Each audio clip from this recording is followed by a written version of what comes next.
Here's a live look at the state capitol in Austin as that legislative session is officially underway, getting off to a fast start. The House choosing Republican Representative Dustin Burrows as its new speaker.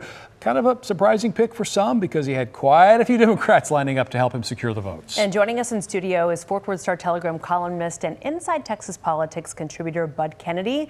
Okay, good morning. Happy New Year. Good morning. How are you? I'm good. Were you surprised by the election of Dustin Burrows as the speaker? I think if you look at it strictly by party, you might be surprised, but the Texas legislature always chooses a speaker who's near the middle of the pack. Okay. For 15 years in Texas, we've had this coalition speaker with the support of both Republicans and Democrats.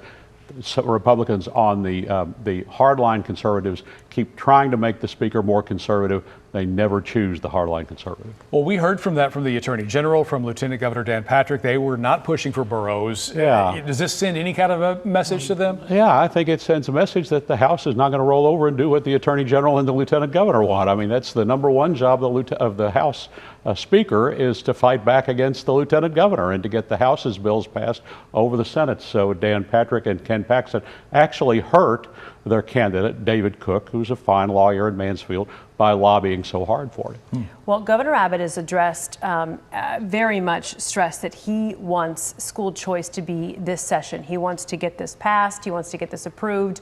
How long do you think it'll take before we see them take up this issue? I think they'll want to hash out exactly how to do it. I think the House will pass school choice, but the question is what form.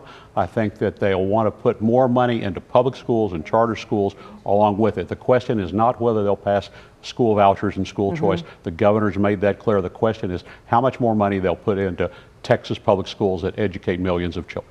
And that is a tricky issue because you do have Republicans somewhat split on this issue. Rural Republicans have not been shown to be as in favor as some of the urban ones. Do you think that this is going to be a big fight, or will they get to it pretty quickly? I don't really think it's a big fight, but I do think it'll be a long fight just because the mechanics are so complicated. You have the Robin Hood, the funding system. How are we going to pay for this? How are we going to pay? I mean, everybody wants to give teachers a pay raise. Everybody wants to get more money into the classroom. The question is, where's that money going to come from? They want to give you property tax relief too.